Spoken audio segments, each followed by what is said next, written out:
growing up, we didn't do really anything with Winter Carnival. I remember seeing photos of us by some ice sculptures, or they were snow sculptures, and they were when I was a kid. So that was one thing that I remember seeing, and we did go to a parade. I barely remember it, but I do remember it. So my first involvement in Winter Carnival was in 1997. It was Coronation Night, and coincidentally happened to be Kari Bo-Schmidt's coronation night for Queen of the Snows. So it's really a cool coincidence that she and I are receiving this the same time as we came into Winter Carnival at the same time. But the story is that I got home from work it was probably about 5:30, and my friend Tom Voigt gives me a call and asks me if I have a suit. And I did have a suit, and he said, well, put it on and come down to Roy Wilkins. And I get down there, and the first thing that I ever did in Winter Carnival was to announce the 80 visiting queens that were from the local festival. Miss Mondovi, Stacy B. But then I got to stay, and I watched the coronation, which I had never seen before, and got to see that royal family with Dan Olson and become king, and the pageantry that was involved in it. And it was really cool. It was captivating. So that is really what kind of roped me in, and I would say kind of got me hooked. And the many coronations that I worked, I was production chair a couple of times, and a couple of times just maybe did some voicing or did audio for it, which I love, sitting back in the control table there and being able to play sound while things are going on and kind of affect the coronation that way. Just a real highlight is when I was able to MC the coronation. I just was lucky enough to be asked to be in the 2001 royal family.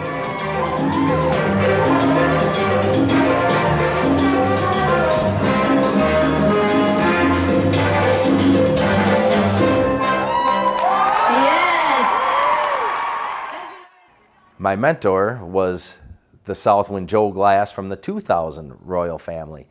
What a great mentor he is. Cared so much about him, I tried to give him a big smooch on stage. As you can see, he pulled away, but he shouldn't have, because anyway, he was a great mentor. He and Monica kind of taught me the ropes of how to be a Southwind. It was really cool.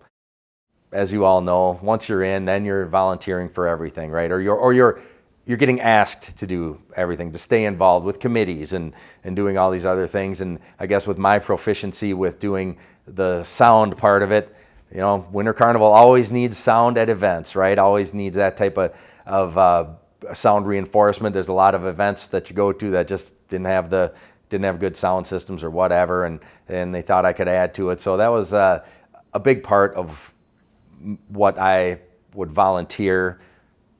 I guess you take people's strengths, and that was kind of one of the things that I could offer, was to load up my sound gear and pile it in and play some sound effects and hopefully have the show go well. So I always say, I've had 3 royal families. I had 01 as the Southwind, and I had 2002 as the consort to the Queen, and then 2013 comes along. And what a gift that was, to be asked to be the Prime Minister and to be the Prime for Lynn and Ted Natus was really something special, and I was so grateful. I think it was really an honor to be asked to fill that role. Yeah, I think it's humbling, and it's an honor to be asked to be in this role. I mean, there's only so many people that really get to do it, and you see so many people, you greet so many people, and they do look up to you so much. It's humbling, and it makes you want to continue doing it. I do radio syndication, so it's basically taking a third-party program. I get the feed in my studio here, and then it goes out live. So if it's live programming, I can take your show and move it to radio stations so that they can carry it live as well. So you think of the Twins radio network or something like that, where instead of being on one station, WCCO, they're on 70 radio stations. Chase Morlock sprints to a touchdown, and that's the icing on the cake of what will be the 25th straight Bison win. My, oh my. My big client that I've had for, this will be my 18th season, is delivering North Dakota State Bison football and men's and women's basketball. So over those years, I've become a pretty huge fan because every Saturday I'm here in the studio making sure that broadcast goes off without a hitch.